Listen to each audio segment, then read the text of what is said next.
Segala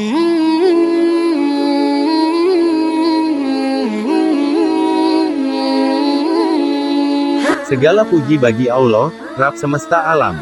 Sholawat dan salam kepada Nabi kita Muhammad, keluarga dan sahabatnya. Berikut ini adalah alasan-alasan mengapa syariat tidak memperbolehkan wanita menjadi pemimpin. Alasan pertama, pemimpin wanita pasti merugikan.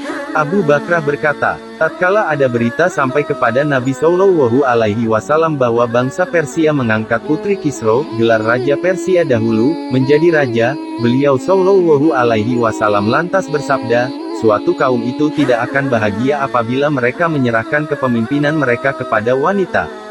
Hari, Bukhari nomor 4425. Dari hadits ini, para ulama bersepakat bahwa syarat Al-Imam Al-Azam kepala negara atau presiden, haruslah laki-laki. Lihat Atwa, Ul-Bayan, 3/34, Asis Syamilah. Al-Baghawi mengatakan dalam Syarhus Sunnah, 10/77 pada bab terlarangnya wanita sebagai pemimpin, para ulama sepakat bahwa wanita tidak boleh jadi pemimpin dan juga hakim. Alasannya, karena pemimpin harus memimpin jihad. Begitu juga seorang pemimpin negara haruslah menyelesaikan urusan kaum muslimin. Seorang hakim haruslah bisa menyelesaikan sengketa. Sedangkan wanita adalah aurat, tidak diperkenankan berhias apabila keluar rumah. Wanita itu lemah, tidak mampu menyelesaikan setiap urusan karena mereka kurang akal dan agamanya.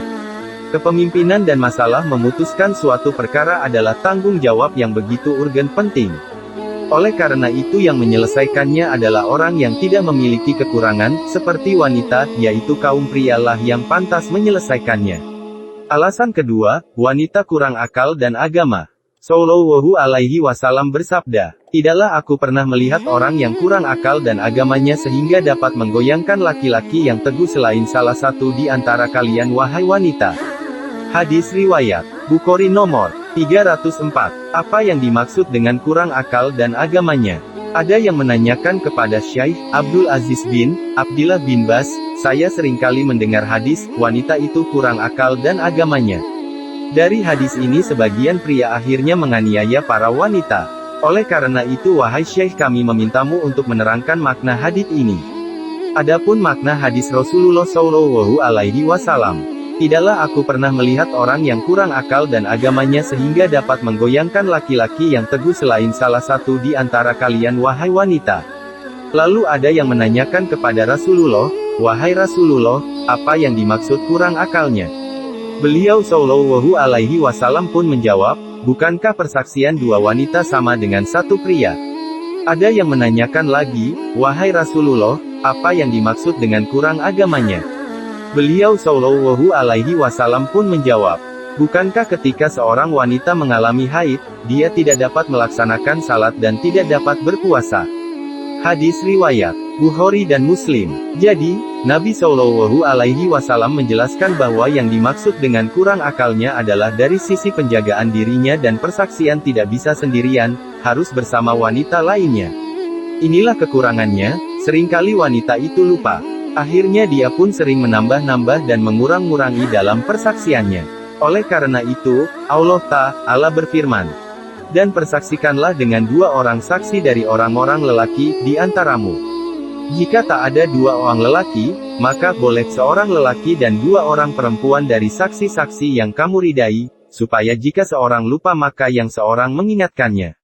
Surah Al-Baqarah, ayat 282. Yang dimaksud dengan kurangnya agama adalah ketika wanita tersebut dalam kondisi haid dan nifas, dia pun meninggalkan salat dan puasa, juga dia tidak mengqadha salatnya. Inilah yang dimaksud kurang agamanya. Majmu' Fatawa Ibnu Bas, 4/292. Alasan ketiga, wanita ketika salat berjamaah menduduki saf paling belakang.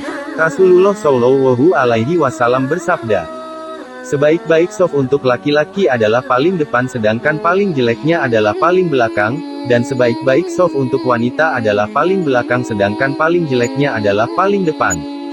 Hadis riwayat Muslim nomor 440. Alasan keempat, wanita tidak dapat menikahkan dirinya sendiri, tetapi harus dengan wali. Rasulullah Shallallahu Alaihi Wasallam bersabda, tidak ada nikah kecuali dengan wali. Hadis riwayat Abu Daud nomor 2085, Tirmidzi nomor 1101 dan Ibnu Majah nomor 1880. Syekh Al-Albani mengatakan bahwa hadis ini sahih.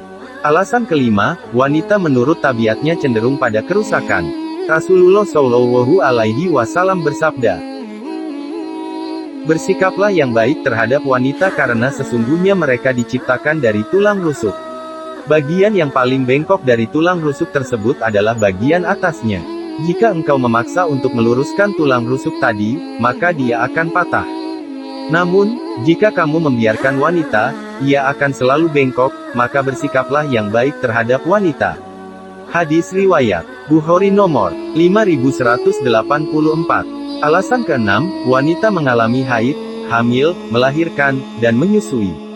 Allah Ta'ala berfirman, "Dan perempuan-perempuan yang tidak haid lagi, menopause di antara perempuan-perempuanmu jika kamu ragu-ragu tentang masa idahnya, maka masa idah mereka adalah 3 bulan, dan begitu pula perempuan-perempuan yang tidak haid. Dan perempuan-perempuan yang hamil, waktu idah mereka itu ialah sampai mereka melahirkan kandungannya. Dan barang siapa yang bertakwa kepada Allah, niscaya Allah menjadikan baginya kemudahan dalam urusannya." Surah At-Tolak, ayat 4. Jika datang waktu seperti ini, maka di mana tanggung jawab wanita sebagai pemimpin? Alasan ketujuh, wanita mudah putus asa dan tidak sabar. Kita telah menyaksikan pada saat kematian dan datangnya musibah, seringnya para wanita melakukan perbuatan yang terlarang dan melampaui batas seperti menamparkan pipi, memecah barang-barang, dan membanting badan. Padahal seorang pemimpin haruslah memiliki sifat sabar dan tabah. Kita hendaknya menerima ketentuan Allah yang maha bijaksana ini. Bukanlah Allah membendung hak asasi manusia, tetapi Dialah yang mengatur makhluknya sesuai dengan kemampuan, kebutuhan, dan kebahagiaannya masing-masing. Masih ngotot adanya persamaan gender. Syekh Bakar Abu Zaid berkata, masing-masing wajib mengimani dan menerima bahwa harus ada perbedaan antara laki-laki dan wanita, baik dari segi lahir dan batin, menurut tinjauan syariat Islam. Masing-masing harus ridho dengan takdir Allah dan syariat Islam. Perbedaan ini adalah semata-mata menuju keadilan, dengan perbedaan ini kehidupan bermasyarakat menjadi teratur. Tidak boleh masing-masing berharap memiliki kekhususan yang lain, sebab akan mengundang kemarahan Allah, karena masing-masing tidak menerima ketentuan Allah dan tidak ridho dengan hukum dan syariatnya. Seorang hamba hendaknya memohon karunia kepada Rabb-Nya. Inilah adab syariat Islam untuk menghilangkan kedengkian dan agar orang mukmin ridho dengan pemberian Allah. Oleh karena itu, Allah berfirman di dalam surat An-Nisa, ayat 32 yang maksudnya adalah kita dilarang iri dengan kedudukan orang lain. Ya Allah, tunjukilah kami, dengan izin-Mu pada kebenaran dari apa-apa yang kami perselisihkan di dalamnya. Sesungguhnya Engkaulah yang memberi petunjuk kepada siapa yang Engkau kehendaki ke jalan yang lurus. Alhamdulillahillazi binimatihi tatimus solihat. Wa sallallahu ala nabiyyina Muhammad wa ala alihi wa sahbihi wasalam.